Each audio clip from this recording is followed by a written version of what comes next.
Right. So in the last class, we finished with 5.6, where Krishna says, Sannyasas tu Mahabaho, O Arjuna, merely renouncing all activities, sannyasas, dukkham apnoti ayogataha. Without connecting in yoga, ayogataha, what happens? Dukkham apnoti. It just gives, um, it brings dukkha, it brings distress. But one who's yoga yukta, one who's connected in yoga, who does activities, right? Who does action for his duty. Munir Brahma, he is wise, he is a thinker, and then Brahma na chire nadi gachati. He achieves the supreme without delay. And we also, there's not much we're going to do in the recap because there's a lot we have to cover today. We will try to cover 10 verses and see how we'll do that.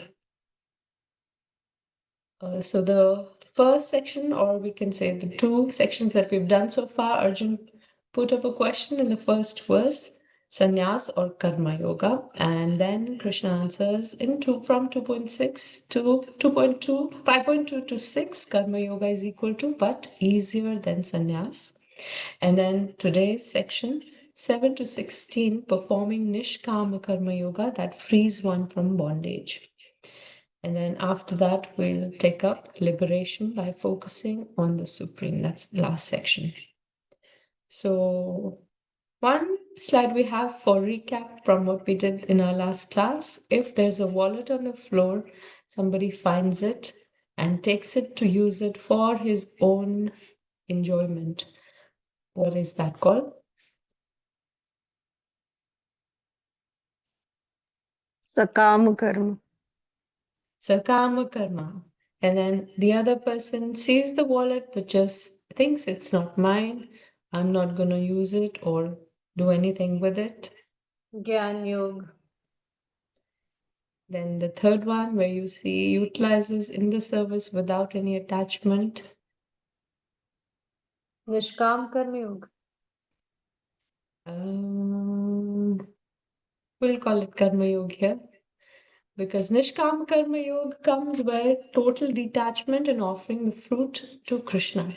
So that becomes bhakti, equivalent to bhakti. We can call it Nishkam Karma also here, but for the sake of the cycle that we're going through, we call it Karma Yoga here.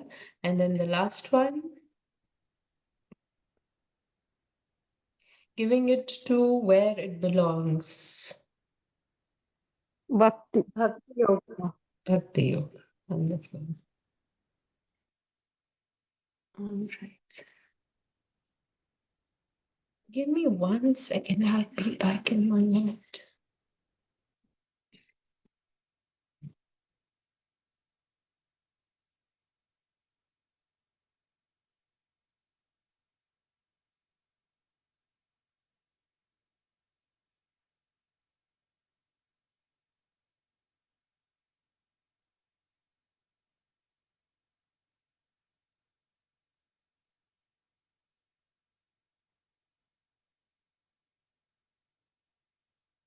Let's see.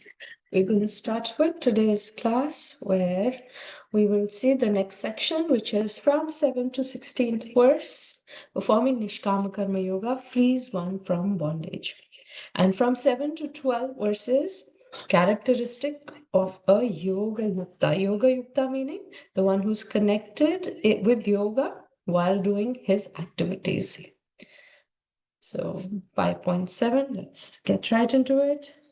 Yoga Yukto Vishuddhatma Vijitatma Jitendriyaha Sarvabhutatma Bhutatma Kurvanapi na lipyate. Somebody can read the translation.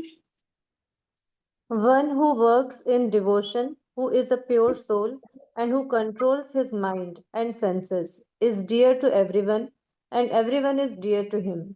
Though always working, such a man is never entangled. So let's take each line. Yoga Yukto Vishuddhatma. Yoga Yukto is connected in yoga, and Vishuddhatma, whose Atma is pure, or Atma is purified. The soul is purified. Vijitatma, Jitendriya. Vijitatma is mind has been conquered or won over, and Jitendriya is whose senses are also controlled. Sarva Bhutatma, Bhutatma. He becomes the soul of all souls. And we'll understand what that means. Kurvan api na lipyate. Such a person, even Kurvan, even while acting, doing his duties, api na lipyate, certainly is not attached or not entangled by the reactions. So we know about the body. There is a subtle body, and then there is the soul. So first is the gross body that we can see, which consists of or is made up of these 5 elements and more elements, right? 24 in total. We'll see how there is a soul inside, and covered by the soul is covered by the subtle body, which is the mind, intelligence, and false ego. Now, it's very interesting. Whatever the impressions on the subtle body are, that becomes the template for the next body, which one gets after this body is left, like when one dies or this leaves this body. So when this body is left, which is the next body that one will get depends on the template that is formed, right? Like how I'm also into baking, so I bake cakes. My daughter does actually, and I do the decoration. But sometimes we have to decorate with fondant, where we have these molds, and the fondant is like clay, which goes into the mold, and you take it out, and it gives that shape of whatever the mold is. So similarly, not exactly the same, but if you can take this metaphor, this example, how the next body is formed is the template. It is the template of the subtle body is used, and whatever the desires and the impressions from this life and from previous lives, the soul is carrying on the subtle body. Based on that, the next body is given. I was studying the Bhagavatam, it was day before yesterday, where it also stated that in the 10th canto, where Vasudev is talking to Kamsa and trying to see that he does not kill his own sister. He's trying to give him reasons. And one of the reasons that he starts with is about the body, how it's temporary, and one is surely going to die anyway. So he's talking about how when just like you are taking steps, right? You will not leave your foot unless the other one has taken a hold of the ground. So he said that similarly, the next body is already the soul is on already has decided, okay, this is the next body I will get, and then it leaves this body.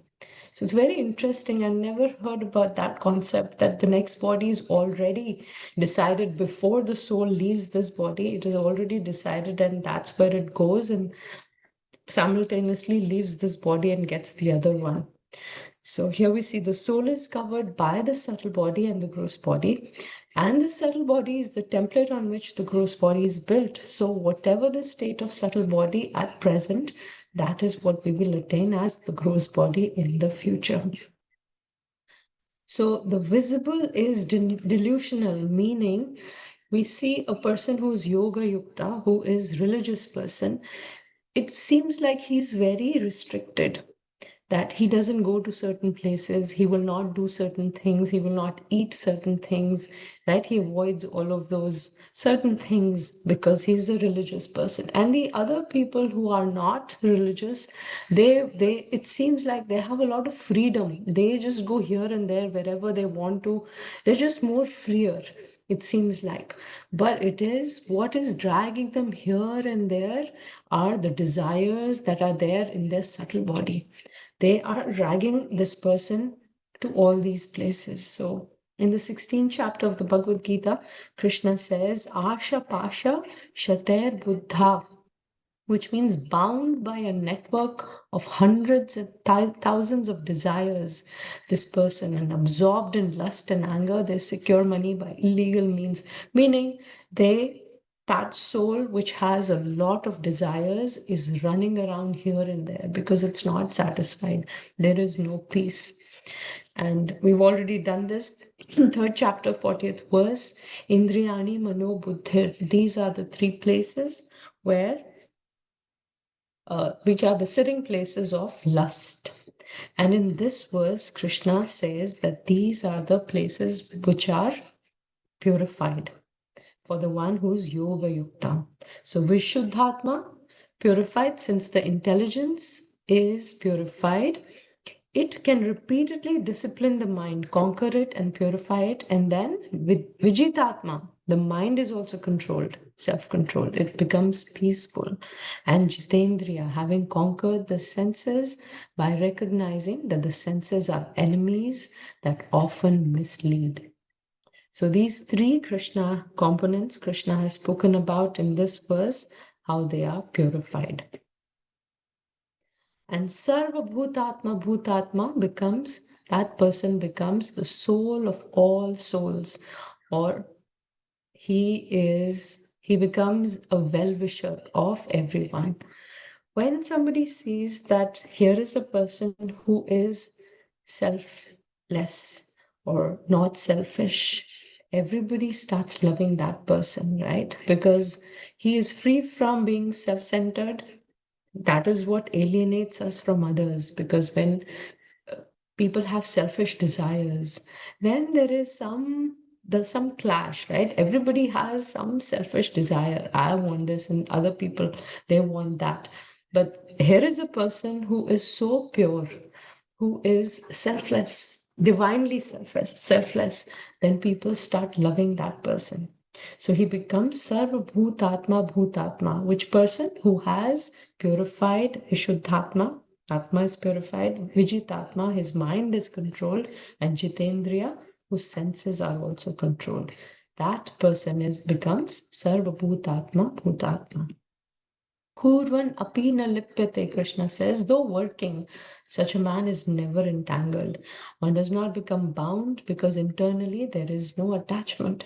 Krishna is telling Arjuna that even if you act in the outer world or you do your duty of killing, then if there is inner purity, you will not be bound. Can read the notes later. These are from the purport. All of these. In the next two verses, Krishna describes Jitendriya, the detached and self-controlled worker who has won over the senses, who has controlled the senses. Okay, so he's a doer, yet not the doer.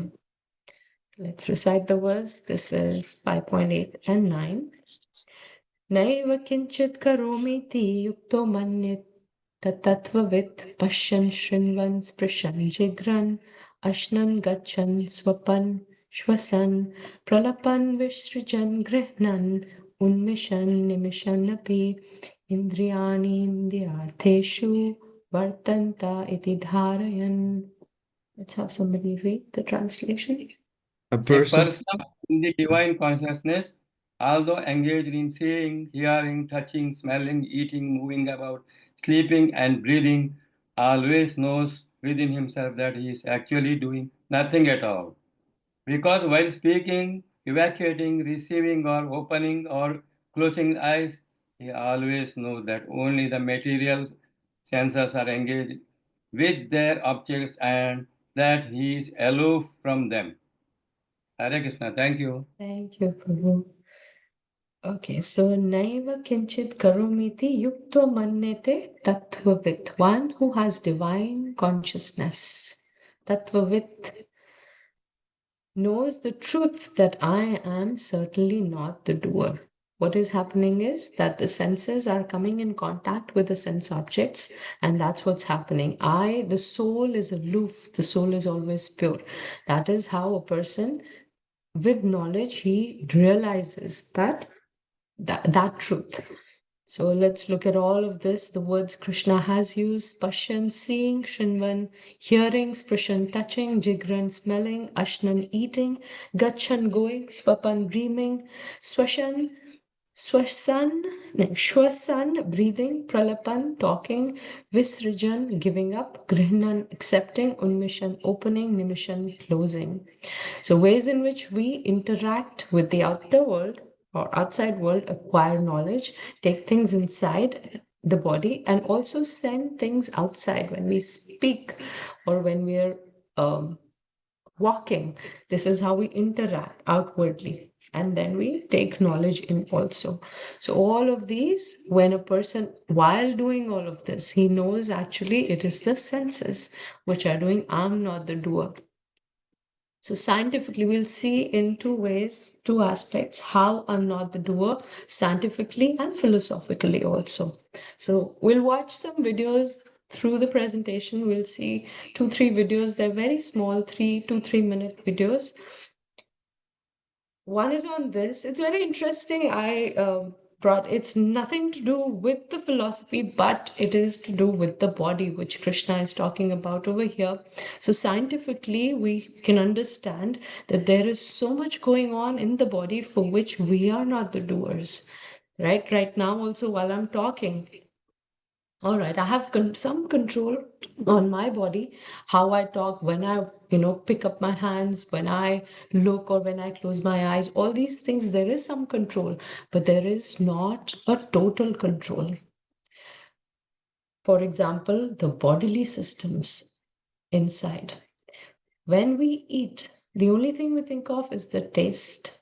After that, we don't know how and when the digestion is done, right? The only thing thought of is the taste. What is the time that we think of the digestion? When there is some pain or when it's upset.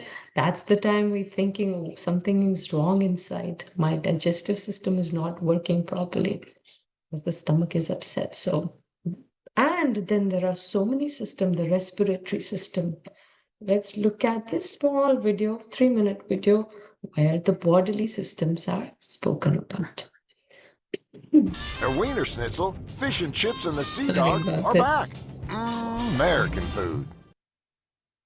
3.5 million in revenue at a 6x ROAS. Those are the If you could take a look inside this person riding the skateboard, you would see an amazing team of different body systems working together.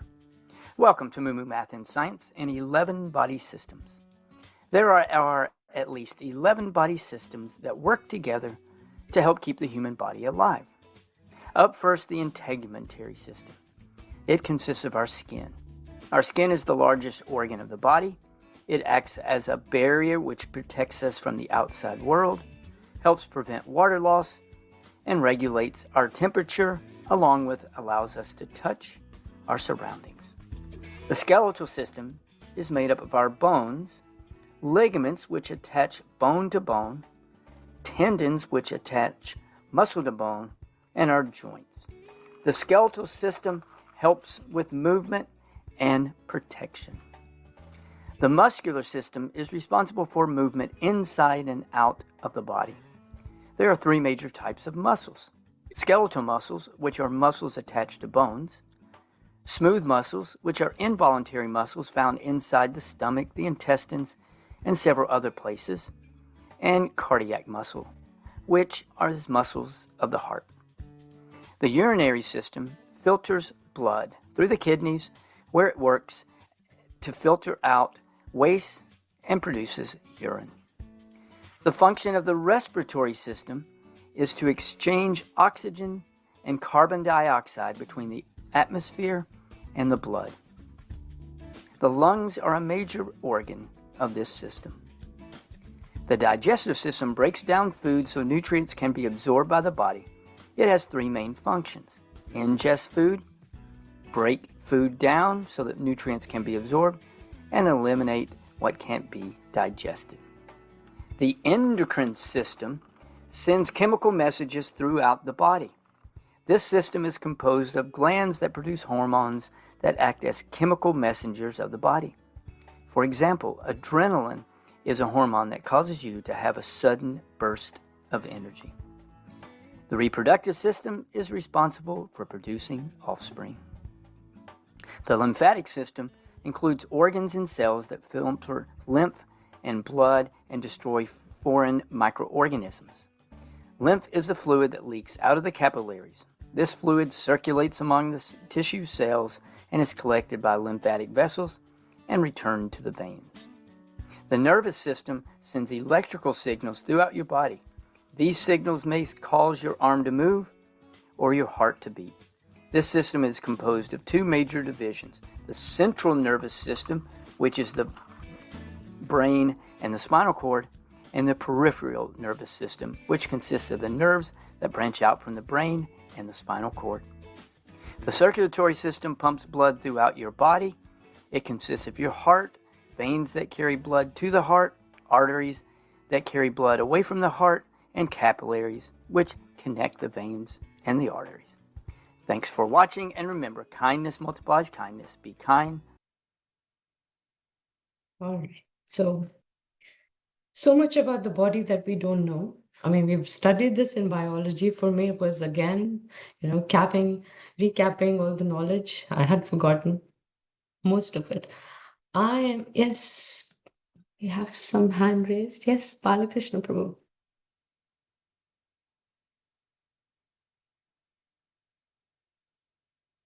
Go ahead. You raised your hand, Prabhu? Yeah. Yes, Mataji. Because I wanted to thank Vishnu's. How amazing this body. They are just wondering, breathing, eating food, how synchronizing. It is humanly impossible. He has gifted that body as an instrument to go back to Godhead. How amazing it is. He has given brain. Now, since this reminds me, how we breathe and the food is digested and waste is thrown out, and each function, 6 inches leg is carrying so much weight. Yeah, How amazing this body is. the body is, yes. Yes. Sharira madhyam kalu dharma sadhanam. Yes, so, I want to thank Krishna and you both for giving this. Thank you for that. We are so amazed seeing all of these systems, how they work, and like you brought it together by saying that yes, all this is given to us, so that we can utilize and go back to Godhead. So yes, Durlabha thank manso you. deho. Durlabha manso deho. Dehinam chena bangara. Yes, Tatrapi thank durlabha you. mante Vaikuntha Priyadarshanam. To get the Human devotional body. association is very rarest. So thank you, Very Mother. good. Thank you, Prabhu. So that was scientifically how we can understand I'm not the doer, because there's so much going on inside me also which I don't have control on. Philosophically, the soul gets different bodies along with the particular body one gets. Whatever faculties and mechanisms are associated with that body, the soul starts expressing its desires through those faculties and mechanisms. So right now we have the body of this human, right? Human body, and the way we express our desires and express and do karma is so much different than the other bodies that we might have gotten before or we might get in the future. I'm hoping we don't. But here is another video where we see of this very interesting, you might have seen before. Who all have heard of these birds which are called the birds of paradise? Anybody? Birds of paradise. Okay, so these birds, Two birds, you are telling the two birds?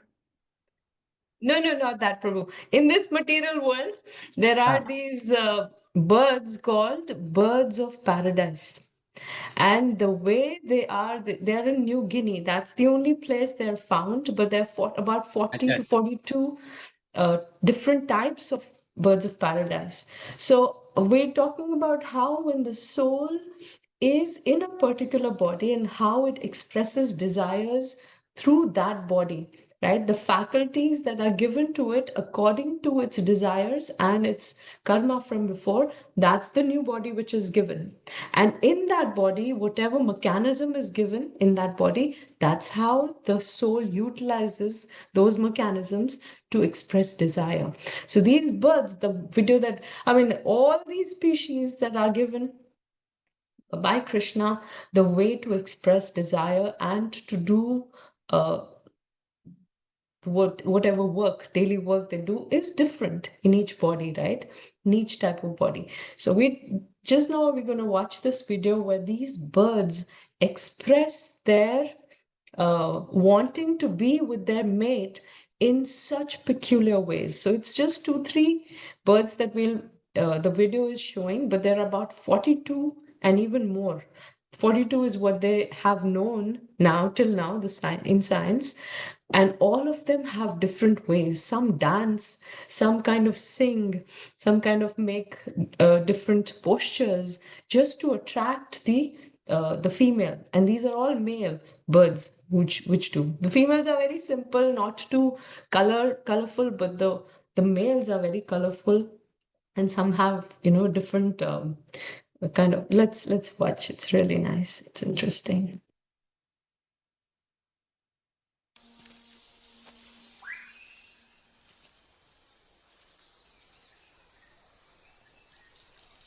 In the great island of New Guinea, there are 42 different species of birds of paradise, each more bizarre than the last.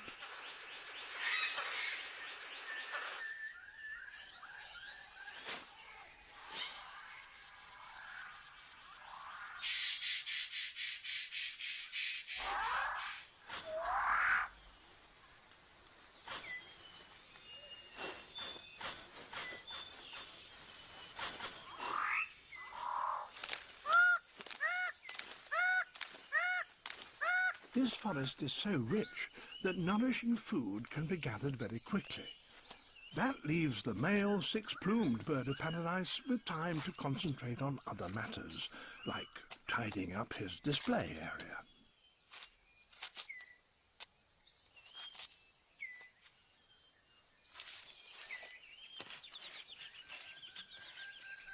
Everything must be spick and span.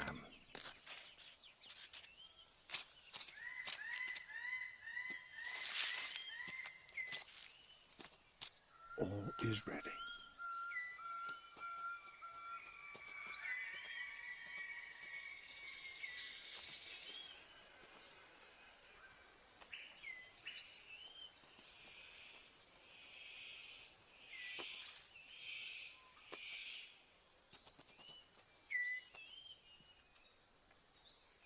Very impressive, but no one is watching.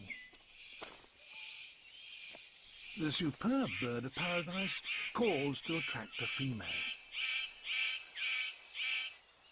And he has more luck. But what does he have to do to really impress her?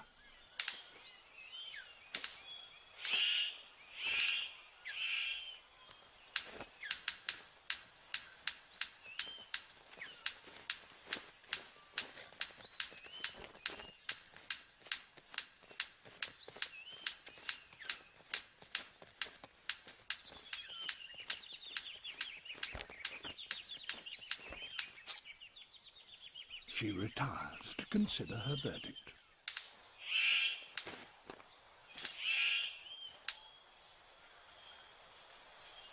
It's hard not to feel deflated when even your best isn't good enough.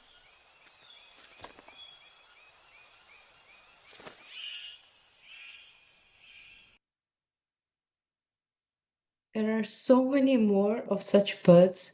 It's so interesting to see how, the body, with the body that is given by Krishna, the way they, the way it works in different ways to attract. It's amazing. So, Indriyani, Mataji, I think we Indriyatesh. lost you. We Cannot cannot hear hear. me? Can you hear me? Hare Krishna? I can Yes, hear you, we can. Mataji. I can can hear hear Mataji. you, Mataji. Yes, We we can can. hear I can Mataji. hear you. hear you. So Indriyani Indriyartheshu Vartanta iti dharayan. He always knows thus that only the material senses are engaged with their objects and that he is aloof from them. He is, who's he? The soul. Soul is aloof. There are inevitable needs of the body which have to be fulfilled, but beyond that, there is no further requirement to engage in sense gratification. Being Tattvavit, the word that Krishna has used in this verse, who knows the truth, one knows that the soul is not motivated by material desires, and that is how one is protected from bondage. For example, a Tattvavit eats to live rather than lives to eat. And we can read the notes from Srila Prabhupada in the purport. Having said that the Karma Yogi is not the doer of actions, yet does actions, Krishna will now explain that such a yogi acts for the supreme absolute truth. So this is 5.10. Brahmanyadhaya karmani sangam tyaktva karoti yaha lipyatena sa papena padma patram ivambasa. So let's have somebody read the translation. One who performs his duty without attachment, surrounding the results into the Supreme God, is not affected by sinful action, as the lotus leaf is untouched by what? So Krishna says, Padma Patram, he's taken another from nature, he's taken another example to show how, where you put water on the lotus leaf, it just slides down. Similarly, the papa, which a person, the reactions that a person we might think that he's doing action, he's getting reaction. For a person who's tattvavit, who has knowledge, it'll just slide off him. So when one does his karma for the absolute truth, Brahmani, for Brahman, Adhaya karmani, he does his karma, Sangam tyaktva karoti yaha. When one gives up the attachment, Sangam tyaktva karoti yaha, this is how he acts. Lipyate na sa papena. Such a person doesn't become bound by his karma or not touched by papa. Padma patram ivambasa. Just like the water does not touch Padma Patra. So let's see. When Krishna says, when does his karma for who? When one does his karma for Brahmani. So what does Brahmani mean? For Karma Yogis, it means the material nature. It's not me. That work is done by the material nature or the senses. It's not me. For the Bhakti Yogi, they surrender their work to the Supreme Personality of God, or whatever they do is for the pleasure of the Supreme Personality of Godhead, Krishna, who is the object of one's work and worship. So basically not identifying with that which is done by the body, and therefore Sangam Tyaktva Karoti Yaha. When one acts giving up attachment to the fruit. If we don't consider ourselves doers, then we don't become bound. And that is how Lipate sa na sa papena. One can stay free from papa, all material reactions. And at the highest philosophical level, papa can be anything that keeps us away from Krishna, even punya. Punya becomes inauspicious if it keeps us away from Krishna, which is ultimately not for our good. And the example is from the pastime of Yagnik Brahmanas. Who can tell us about this pastime just in 2 minutes, maybe? You can unmute and tell us.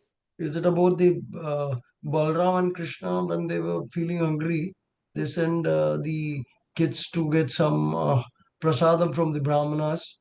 I think they refused to give. They said Virane Yagna, but their patnis, gave prasadam to these guys without even offering, realizing that Krishna is the supreme. Thank you. Perfect. Yes. So when Krishna sent his own sakas to get some because they were hungry, but the Yagnik Brahmanas did not give because they were engrossed in doing their yagna for the pleasure of Krishna ultimately. But when he's sending directly, okay, now is the time to please, they did not take the opportunity. Whereas the wives, they took all whatever was made for those Brahmana, for their husbands, they took everything for the pleasure of Krishna because they were hungry. So even their punya, not punya, we can say they were engaged in devotional service, but what was the point where, the connection wasn't there? It was Krishna was coming directly and they lost that chance. So that act becomes even the act of doing something for Krishna. If it is disconnected, then it becomes inauspicious. So just as this is Padmapatram Ivambasa, just as water washes off the lotus leaf, similarly, karma of such a karma yogi doesn't bind to the soul.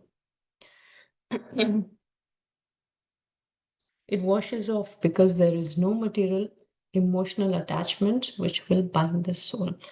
So we'll watch another small video, just 1 or 2 minutes, telling us how this process of, sliding of the water from the lotus leaf, how it works and how it is utilized in the modern world. This technique is utilized in the modern world. I think it's called, let's watch it.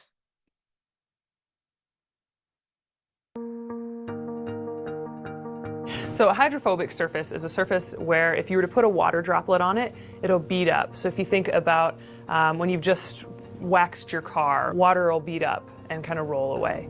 But to create a super hydrophobic surface, you want it to bead up even more. But you can't just do that with a coating like Teflon or a wax. You have to actually put a structure on it. In nature, lotus leaves do this really well. So if you ever look at water beaded up on a lotus leaf, it almost looks like a completely round ball. So what we do in the lab is similar to what we observe on the lotus leaf. We have these structures and we have water sitting on top of them. Super hydrophobic surfaces can be created in a multitude of different ways. Here in our lab, we create rib and cavity structures, or we create post structures. The water sits on top of it like a ball, but in addition to that, I have this air cavity in between. What we're seeing is a drop of water falling onto one of these surfaces. As it falls, you can see it starts to spread out, as you expect a drop to, but then it starts coming back together again. And you can see that it comes back up off the surface altogether. Here we can see the water jet coming down and hitting the super hydrophobic surface. And as soon as it hits it, the water starts to move outward. But because the water is much more attracted to itself than the actual super hydrophobic surface, it starts to create droplets. Water basically just rolls right off of it. Recently, there have been different products that advertise that they super repel water and you can spray it on your boots and the mud will just roll right away. So the idea of those is they're generally some sort of spray coating. Here at BYU, we have the capability of creating super hydrophobic surfaces. So we aren't just looking at droplets on surfaces, we're looking at flow through surfaces. Some of the applications for these super hydrophobic surfaces include applications on really small scales, chip manufacture, biomedical applications, and then any type of application where you want a clean surface, or any application where you might want to reduce the friction drag. Super hydrophobic surfaces are something that will be used in multiple applications in the future. It's called super hydrophobic. And they've started using on these facades also, buildings where,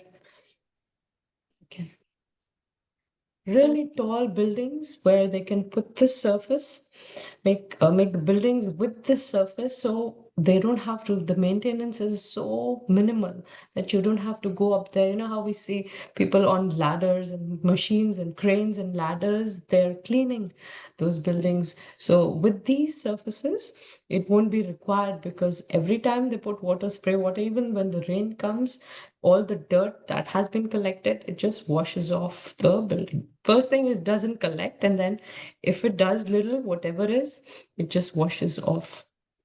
So amazing, nature is amazing.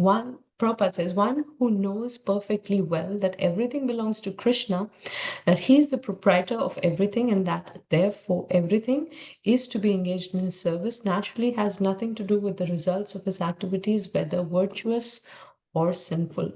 Even one material body, being a gift of the Lord for carrying out particular type of action, can be engaged in Krishna consciousness. It is then beyond contamination by sinful reactions, exactly as the lotus leaf, though remaining in the water, is not wet.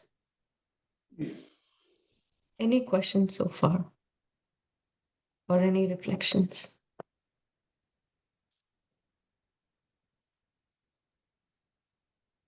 Yes, Mataji.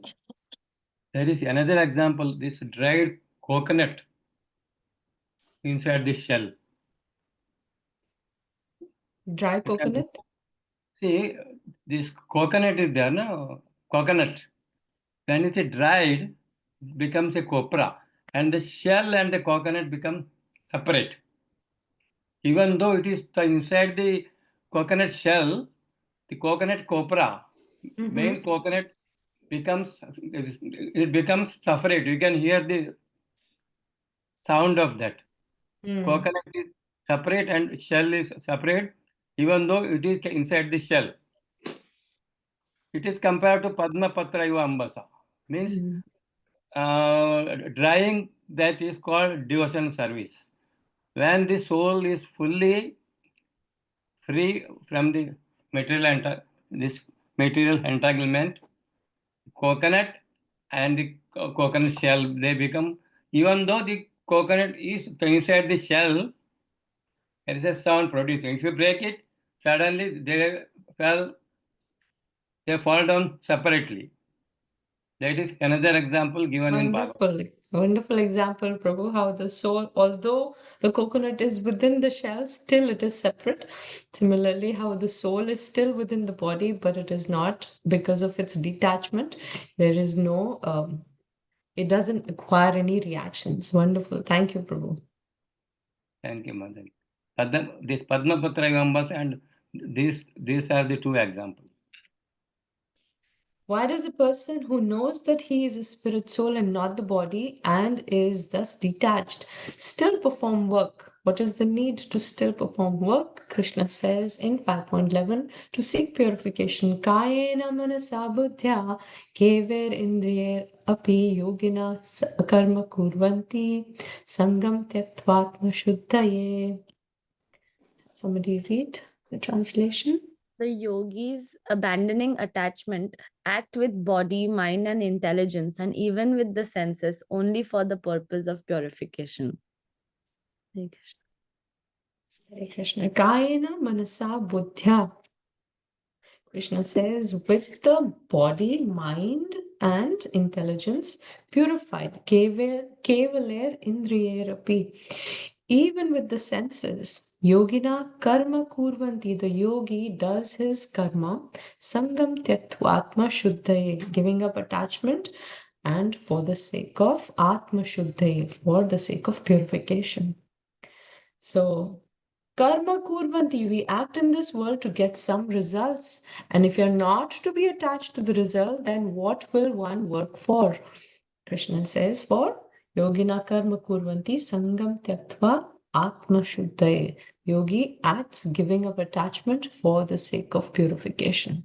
So not for material enjoyment or some results, material results, not materially motivated, but for purification. Here we see one person painting, but he knows it is going to be for the temple, so there is no attachment. The other person is also working, but thinking how he'll get so much money back by the work he's doing.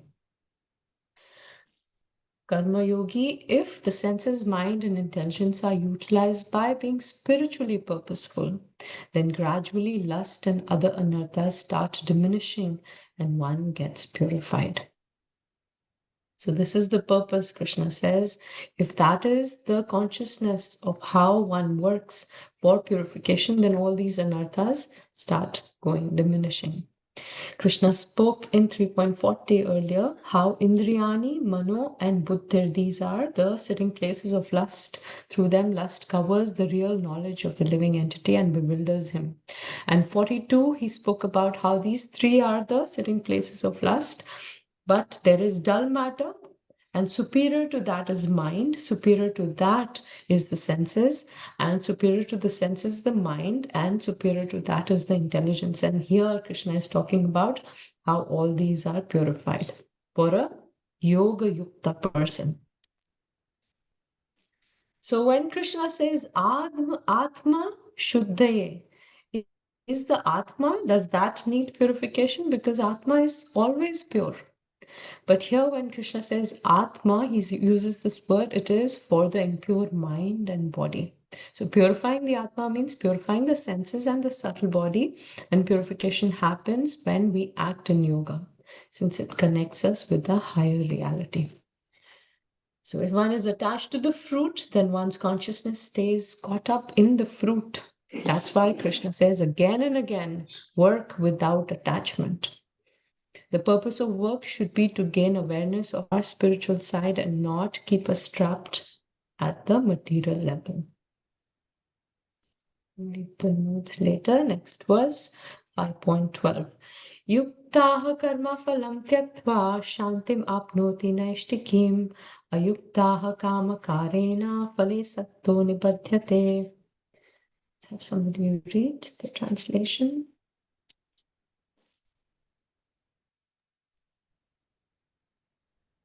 The steadily devoted soul attains unadulterated peace because he offers the result of all activities to me, whereas a person who is not in union with the divine, who is greedy for the fruits of his labor, becomes entangled. Hare Krishna. So yuktaha karma phalam tyaktva. Yukta is one who's connected karma phal with the karma phal, with the fruit of its karma, his karma, tyaktva, but one who gives up.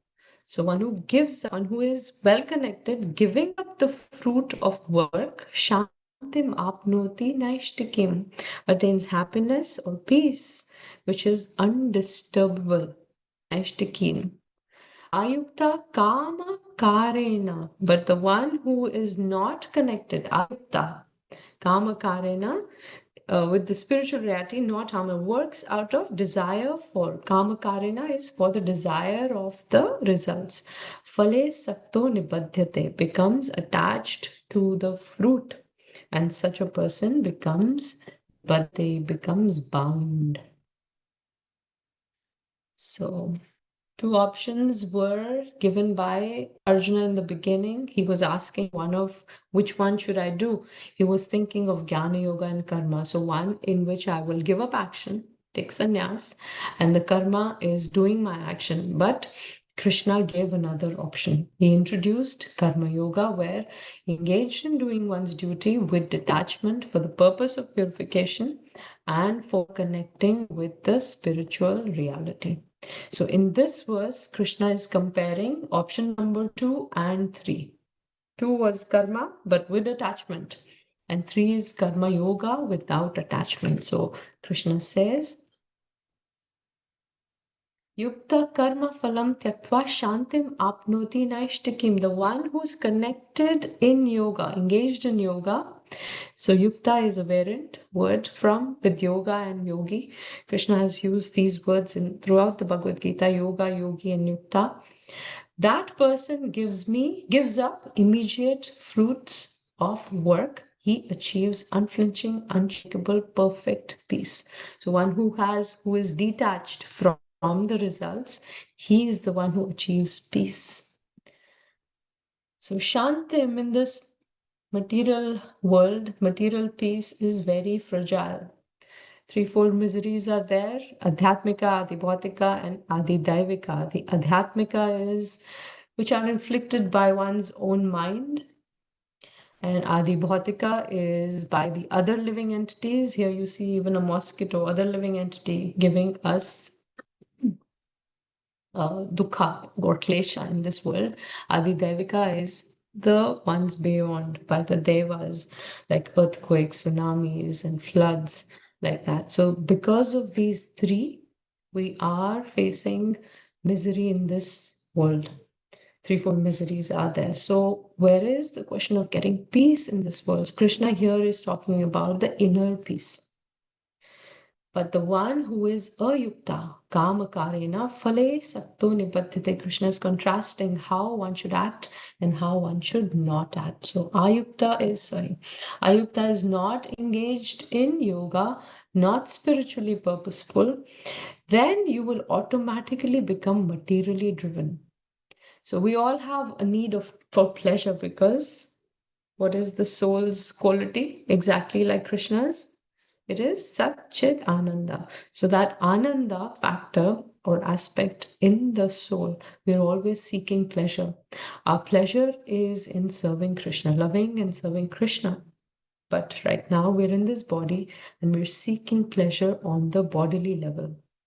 So the need for pleasure immediately makes one seek pleasure at the material level, and by that one is motivated to act for material results. Such a person can never be peaceful and he remains bound. So person in Krishna consciousness versus person in bodily consciousness. Attached to Krishna, the person in bodily consciousness is attached to the results of his activities. In Krishna consciousness, he works for Krishna, has no anxiety over the results of his work, is a liberated person. But the other one, he's in duality, therefore has anxiety. Activities in Krishna consciousness on absolute plane without duality, transcendental, have no material effect. And the person is peaceful. And here the person is entangled in profit calculation for sense gratification, and there is no peace. Realization that no existence beside Krishna is the platform of peace and fearlessness. For next verse, there's the link. Krishna will now explain how the pure soul is the doer and yet non-doer, knowing which one can be detached, understand the supreme, and attain liberation. So from 13th to 16th verse, the subsection is knowledge of the three doers. The living being who knows that all bodily activities are automatically carried out by the modes of material nature, after those activities are sanctioned by the super soul, attains enlightenment through that knowledge. So sarva karmani manasa sanyasyaste sukhambhashi navadware pure dehi naiva kurvan nakarayan. Subsequently read the translation. When the embodied living being controls his nature and mentally renounces all actions, he resides happily in the city of 9 gates, the material body, neither working nor causing work to be done. So sarva karmani manasa. Krishna says, all work, sarva karmani, with the mind, manasa, sanyaste sukhambhashi, practicing renunciation, sannyas, becoming situated happily, sukhambhashi, navadware pure dehi. So in the city of Navadwar with 9 gates, pure is a city and dehi, the embodied soul. Deha is the body and Dehi is the one who resides in the body. Dehi. Naiva kurvan na karayan. He is not doing anything. Naiva kurvan na karayan. And he's not causing anything to be done. Just 1 second. I'm gonna put the battery in my computer.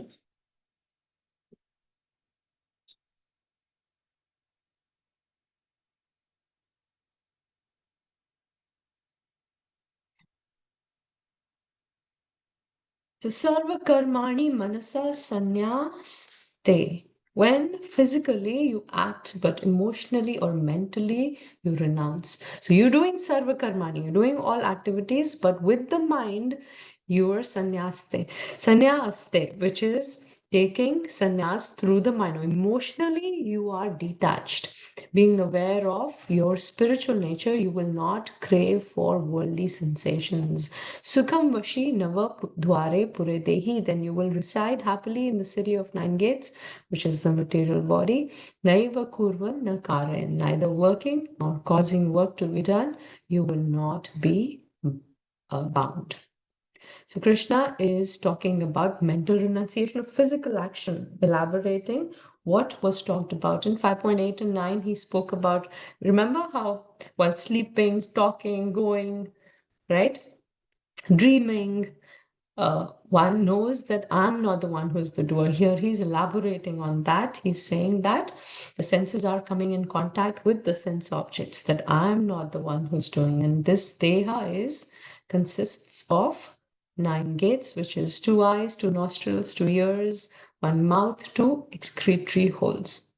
So these are the, Krishna calls this body the city of 9 gates. We know how a city, when there is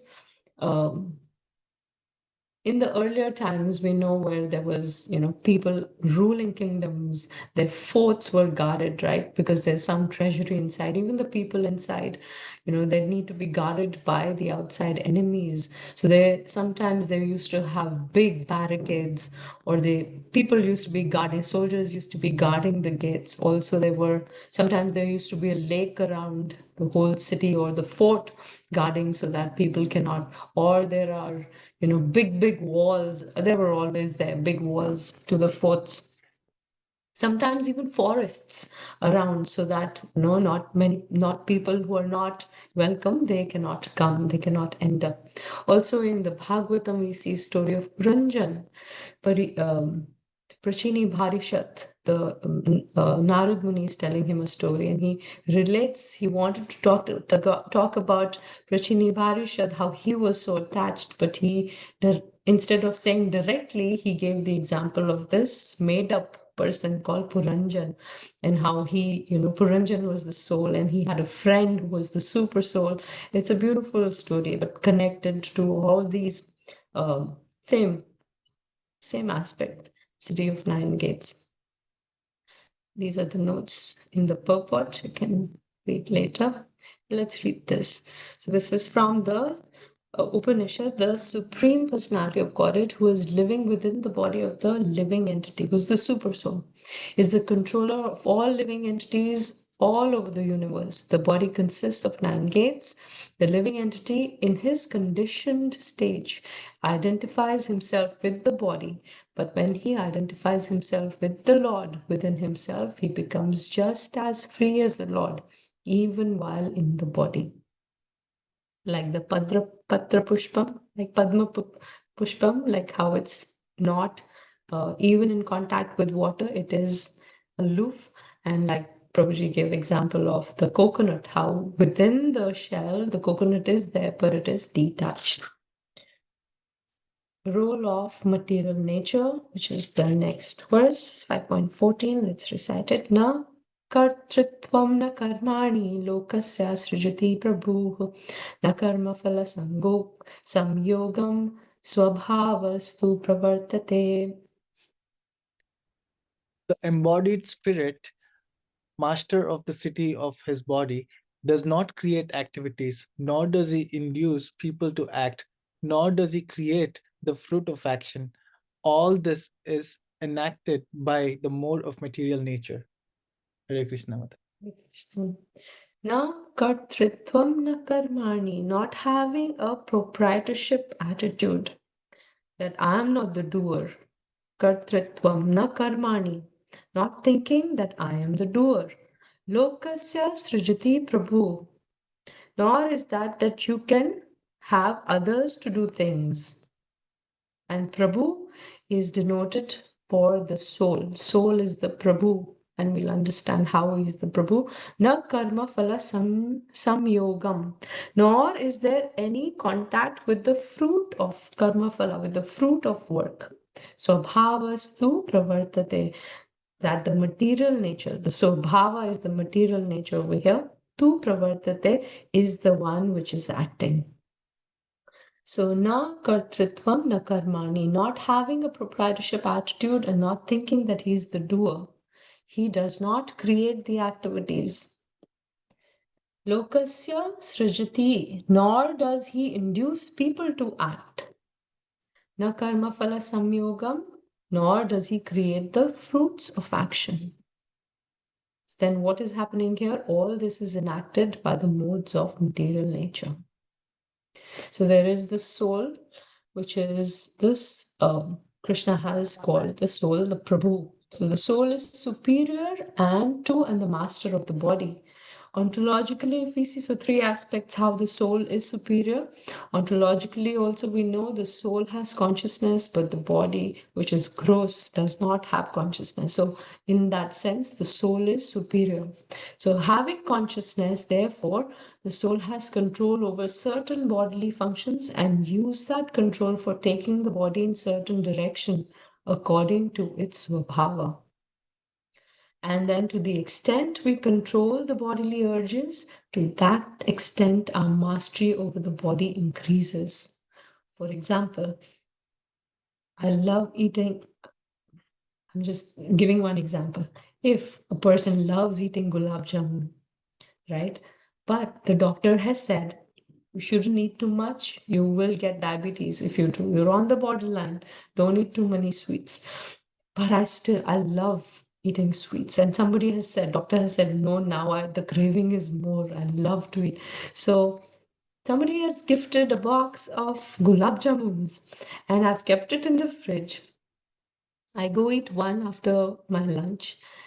After dinner, I am really craving. I really want to, but the doctor has said not too many sweets. Maybe I should have tomorrow after lunch. Okay, just half won't make a difference. Let me just go have half now. After dinner, the person goes and has half. The next day, same thing happens.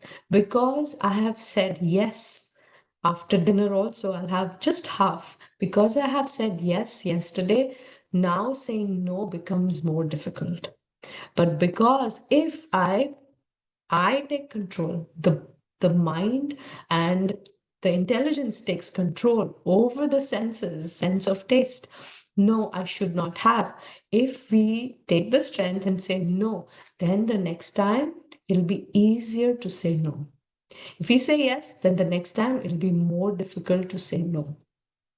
So we have to take charge of the bodily urges. And if we can, then the soul, because the soul is the highest, right? That gradation Krishna has given in 3.42, how there is the dull matter, which is the gulab jamun here.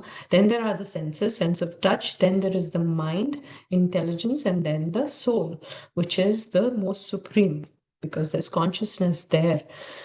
So when the soul takes control over these urges of the body, then it is to that extent, the soul is the Prabhu, is the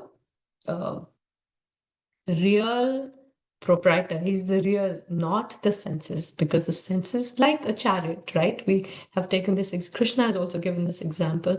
The embodied soul is the master of the city of the body, Prabhu. When by resisting bodily urges, it can minimize body's control over it and increase its control on the body, then to that extent, it is called Prabhu or the supreme, right? There's so many things we can understand how we have to take control of the body. In between the meals, we should try and avoid for our spiritual benefit also. Krishna says that one should not eat too much, one should not eat too little. There has to be a balance. So in between meals, we should tell the body, no, not now. This is not the time to eat. So many things. This is the time to sleep. This is the time to get up. This is the way to talk. Krishna also later in the Bhagavad Gita speaks about austerity of the tongue, austerity of speech. There's so many things Krishna will teach us when we study, as we go further. But to the extent the soul takes charge, to that extent the soul is the Prabhu. Role of the Lord and how ignorance bewilders. 115, it's recited. Nadate kashyatit papam nachaiva sukritam vibhu ajnanena ivritam jnanam tena muhyanti jantavaha. Somebody can read. Nor does the Supreme Lord assume anyone's sinful or pious activities. Embodied beings, however, are bewildered because of the ignorance which covers their real knowledge. Hare Krishna. Thank you, Mataji. Na date kashyatit papam. So by knowledge, na date, never one accepts anyone's sin. Kashyatit papam na chaiva sukritam vibhu. Nor also certainly the pious sukritam is pious activities. Vibhu is the supreme being or the Paramatma within. So Anu is the Jiva soul, which is small, and Vibhu is the one who's great, which is the super soul. Ajnane avritam jnanam, ignorance which covers the real knowledge. The jnanam which is covered by ajnanam. Avratam is covering. So jnana is covered by ajnana or ignorance. Tena muhyanti jantava. The living entity are bewildered by these. So the soul is the one which is bewildered by the pious and the impious things happening. But the super soul is aloof. The super soul does not take the papa and the punya. So the soul is spiritual and only has spiritual desires and attains pleasure by loving and serving Krishna. But when we're in this body, trapped in this material body, starts to see pleasure at the material level. Desires are determined by swabhava, which are the set of conditionings in the material nature that the soul has acquired due to past action. And this ignorance covers and obscures the soul's real spiritual nature and causes bondage. So what is the covering? Over here, Krishna says the covering is the swabhava or the conditions in the material nature. Because of the past action that we've done, the soul is covered by this swabhava and does pious, good acts or bad acts, and similarly gets the reactions. But the super soul is aloof. He does not get the reactions of the soul's doings in this world. The Sanskrit word Vibhu means the Supreme Lord, who is full of unlimited knowledge, riches, strength, fame, beauty, and renunciation. Is always satisfied in himself, undisturbed by sinful or pious activities of the jiva. The jiva who, desiring to enjoy, bound up by the beginningless impressions in the pradhana, takes a body made of a transformation of pradhana just by proximity to the Lord. So these are the impressions one carries. Pradhana is before where the material nature is coming from Vishnu ultimately, right? Who expands. Krishna expands into Balram, and then there is Chaturvyuha. In the Chaturvyuha, Sankarshan expands into Narayan. That Narayan expands into Chaturvyuha. From that Sankarshan comes the Garbhodakshay Vishnu. From Garbhodakshay Vishnu, Mahavishnu, when he breathes out, all these universes come out. And when he breathes in, all the universes go back in. So there is pradhana, which is the ultimate, where all the material nature manifests when he breathes out. So in the pradhana, the impressions are stored. When the jiva takes birth again, when Mahavishnu breathes out and jiva takes birth again, all those impressions come back with him, right? With the subtle body, they're always there. So false ego is one thing which can never be destroyed, right? When Mahavishnu breathes in, all these universes go back in, everything is destroyed, but the false ego, which is the subtle body, can never be destroyed and comes back with the jiva. And because of those impressions from the past, that jiva is given the new body according to that. So how are these impressions formed? By all these things: the books we read, movies we watch, friends we keep, music we hear, etc., etc.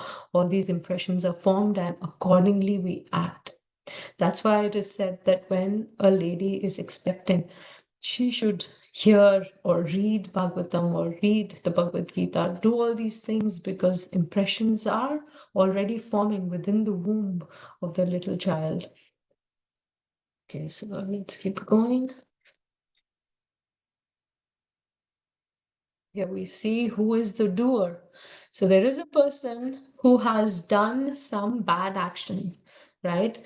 He desired, and he's the one who's responsible. So now he's brought to the court by the cop, and the judge gives his sanctions the imprisonment for this criminal. So who is the doer? Is it the judge who sent the person to the jail? Or is it the cop who brought him and is going to take him to the jail?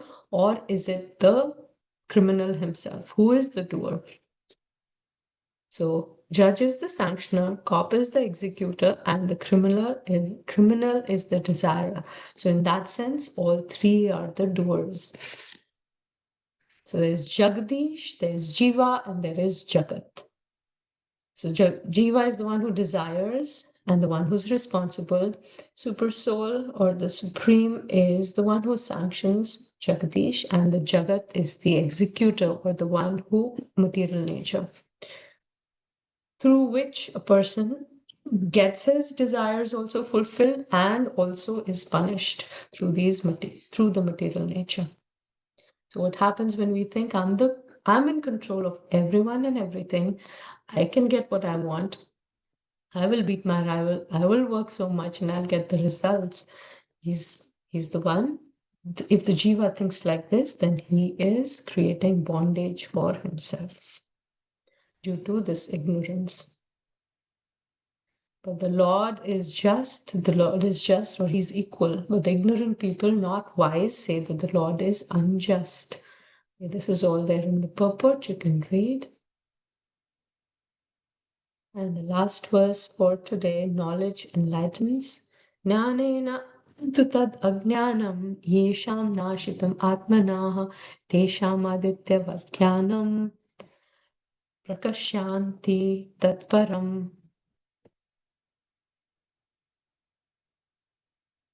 Kashayati tatparam. Somebody can read the translation. When, however, one is enlightened with the knowledge by which nescience is destroyed, then his knowledge reveals everything, as the sun lights up everything in the daytime. Bhagavad Gita 5:16. Beautiful verse. Jnanena tu tad ajnanam. So by knowledge, by jnana, jnanena, tu, but tad ajnanam. When that ignorance, yesham nashitam atmana, is destroyed, who's? The souls, the living entities. Atmana, nashitam atmana. Tesham adityavat jnanam. That knowledge, tesham adityavat, like the rising sun, that knowledge, prakashayanti tatparam, reveals or illumines or discloses.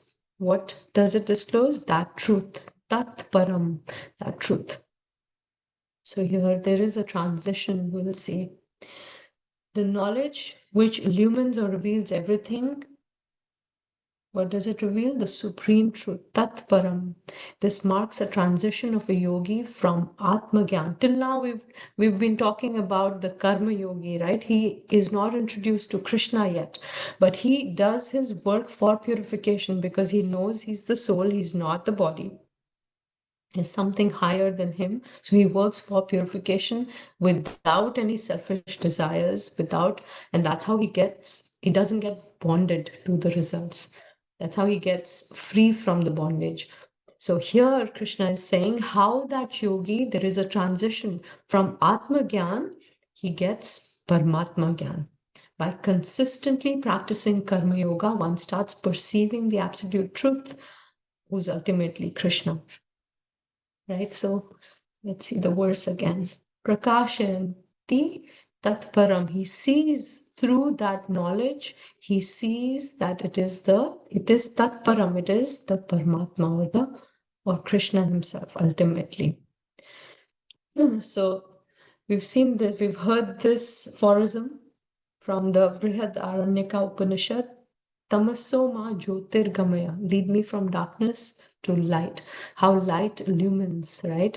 So not physically. When we say lead me from darkness to light, not physically, but internally, by moving our consciousness internally from the state of ignorance, which creates a situation like darkness inside, to the state of knowledge, which creates light around us. And very interesting how it is explained by acharyas externally also. When there's darkness, we don't know where to go. Where is the path, right? If there's pitch darkness and you're supposed to walk, you will be so scared, right? There might be a wall, there might be stairs, you might fall down, cannot see anything. So when there is darkness externally also, there is anxiousness. Or if there is war, right? One cannot make out who the warrior is, who is coming near me.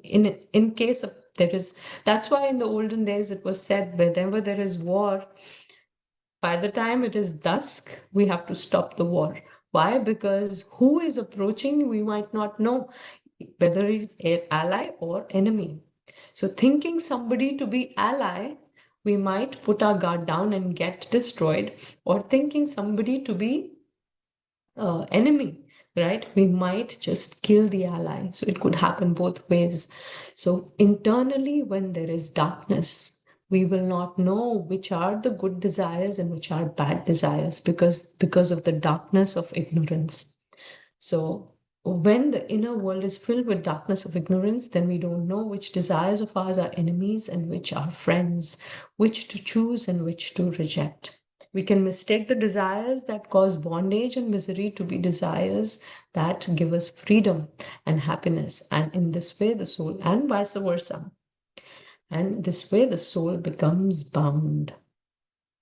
But when there is illumination, right? When we acquire spiritual knowledge, then the inner terrain becomes illumined as the sun has risen, and we can see clearly which are the good desires or which are the desires which are like enemies.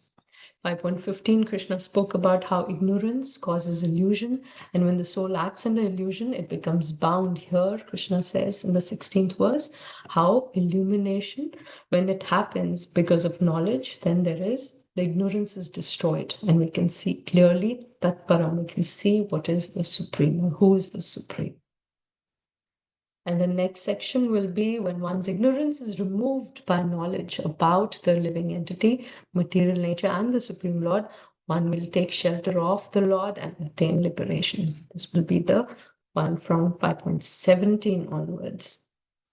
We might not be able to cover the whole section, not many verses, but we'll see how much we can do in the next class. Okay, I'll stop share here and we'll see if there's any questions or comments. Let's have a few reflections because we did a lot. We covered a lot. About 10 verses we covered.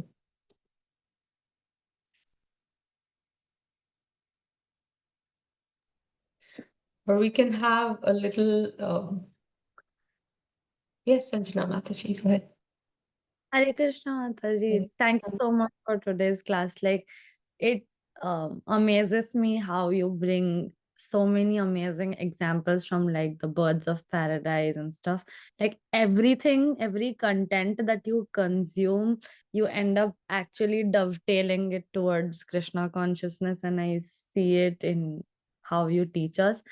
And the thing is, yesterday me and Kaya Mataji were talking about me having anxiety in general, like, and when we go to materialistic solutions, they'll be like, it's all in your mind, in your head. And but then it's weird how in today's class that's the exact topic of how anxiety comes in because of the lack of knowledge or the implementation of the knowledge that Krishna is giving us, and just being aware that how these modes of nature and Krishna play a role in this. Thank you so much. Thank you. Thank you for your reflection, Mataji.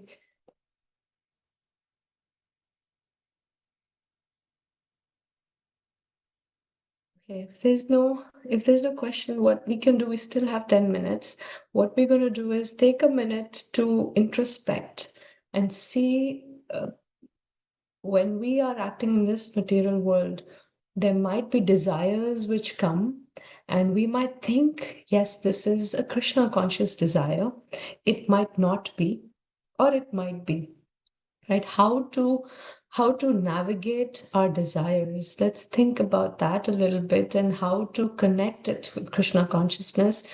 And if we're not able to, and we see that there is no connection, we understand that, yes, this is not a Krishna conscious desire. This is a desire for my material sense gratification. Let's think about our daily activities, or what is it that maybe I'm attached to so much.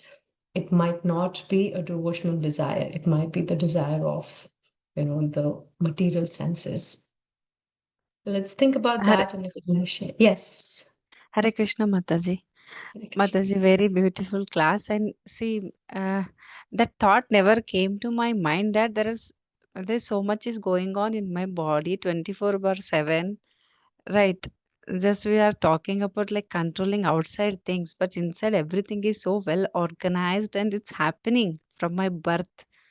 It's been years, right?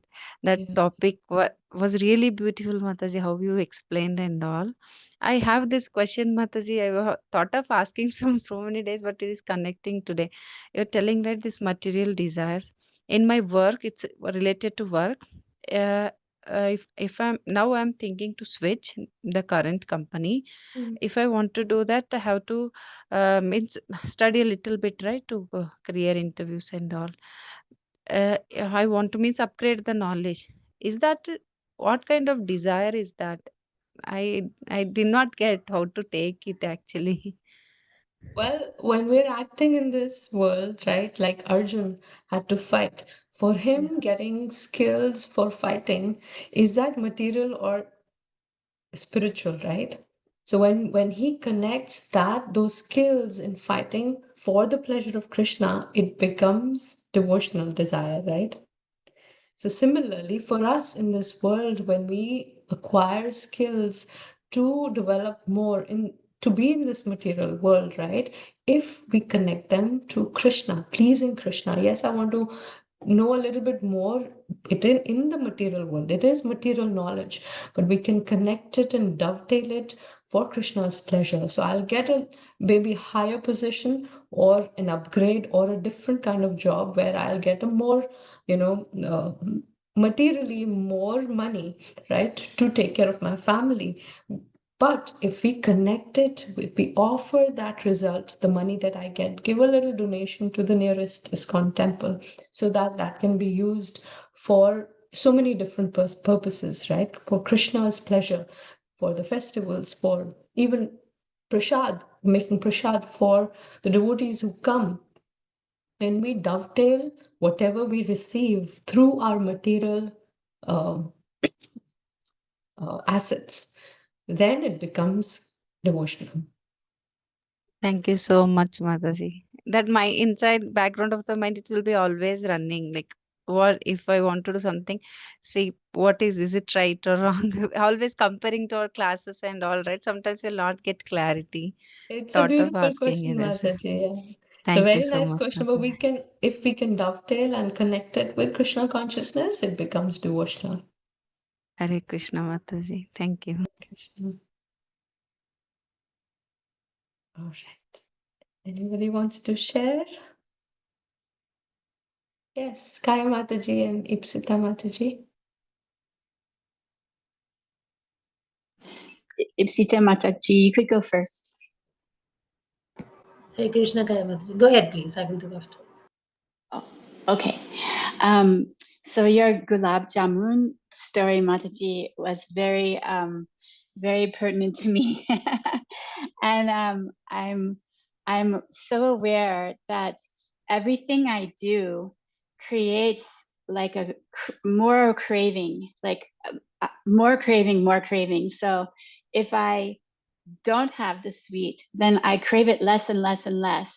And if I make sure I'm reading Bhagavatam every day, I crave it more and more and more.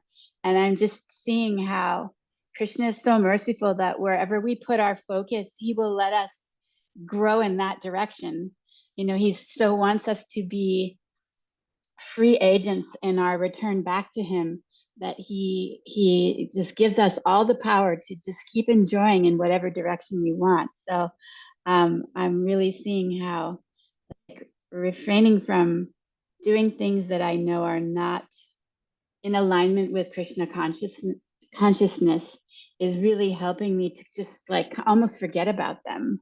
It's really interesting. Sometimes not completely. Like the gulab jamun, that's also my weakness, like absolutely my favorite. And so like sometimes because I'm refraining from having those types of things, I'm not craving on a daily basis. Sometimes I will see something and it will be like, oh, yes, I really do like that. But it's not, the pull is not so strong. And I'm so grateful for that. And so thank you for your wonderful stories. And this is a beautiful Thank class. you so much. Practical example of how we can connect today's class, how the senses are craving, but the mind, with the intelligence and mind, we can control, right? Ultimately, we know it's the Atma who should have devotional desires, but these senses have material desires. So a little bit is okay. If it is prasad, But then if we keep craving, then we know it's material desire, it's not devotional desires, and how we can navigate through that, really nice, and focus more on devotional activities like you trying, reading Bhagavatam more. It becomes easier to say no as and when, to the extent we take the strength and say no one time, next time it becomes easier to say no. And it goes with everything. It goes with little bit anger that we show, but if we try and subdue the anger, no, it's not right. Krishna says anger is not good. It is a doorway to hell. So let me control my anger. Next time it'll be easier to control next time. But if we give in, then the next time it'll be not so easy to give in to that, to come out of that, being angry. So it goes for every aspect in our life. Thank you for sharing. Yes, Ipsita ji. Hare Krishna, Mataji. Krishna. Thank you. Thank you for today's class. There was something about the last verse that's gone so deep. You know how you've spoken about, and you compare, like, everyone said before me, the comparisons you gave just brings so many things so close. Like when you said about the darkness, and you said, oh, imagine we are walking in the dark. And it suddenly reminded me of a story of my aunt saying, oh, once they were in Grand Canyon and walking, when there was light, they realized they were walking next to the cliff and they didn't realize, so they were just saved. So that example just brought, like, inside the darkness, I think we're able to connect so much more.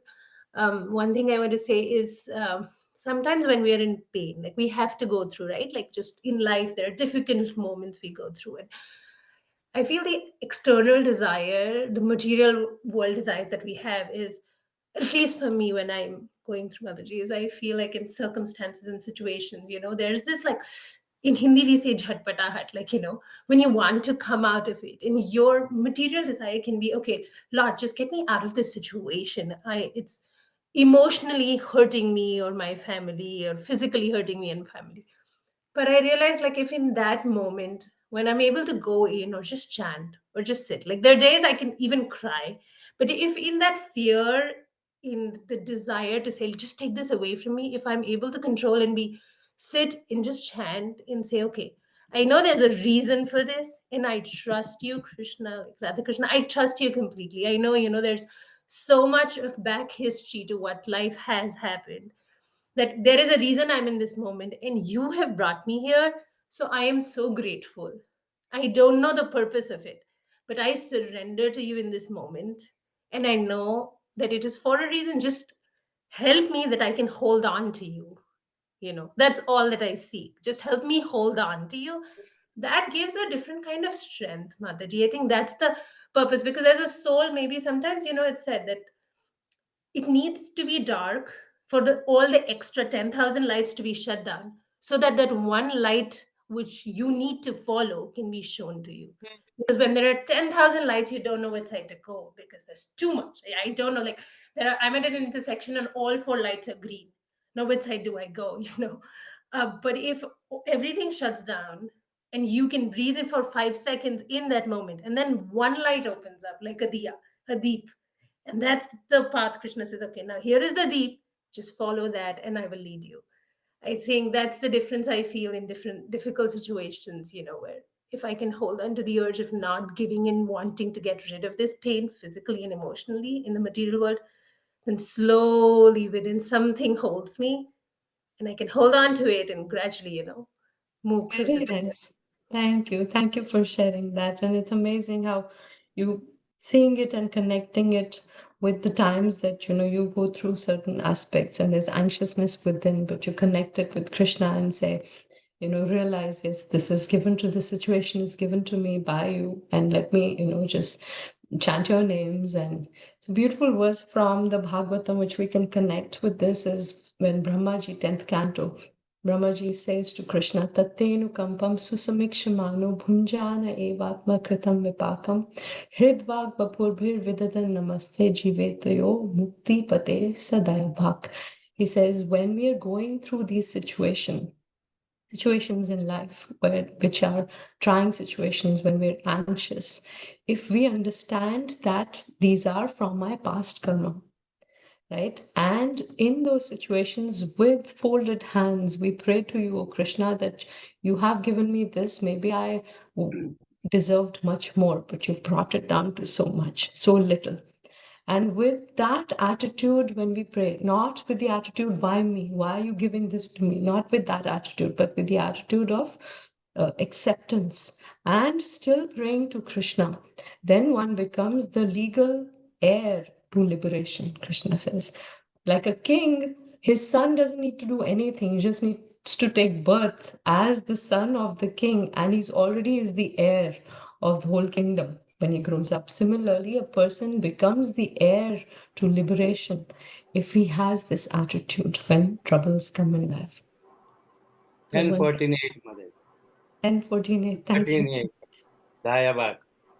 So Dayabad, thank you for telling us the verse number. Thank you. Thank you, Mataji. Thank you. Thank This you was so much. just a little difficult time that I'm going through. And I think the beautiful part of this has been these days I have seen the change where I'm chanting or worried. It's like I'm able to just be like, it's beautiful how somewhere in, there'll be so many thoughts, and then in between that, they'll be like, oh wow, between all of this, I'm still able to think of you, Krishna. That's the blessing. And it just feels so beautiful inside, Mataji, that now the prayer literally, I like at the end of my chants, I just say, I'm thankful that you have blessed me, that I can think of you and remember you no matter what's going around. And I think that's such a beautiful blessing. Thank you so much. Right. Like Queen Kunti, when she's going through troubles, that's when she says, I'm connected to you the most. And she wants more troubles. We might not be at that level.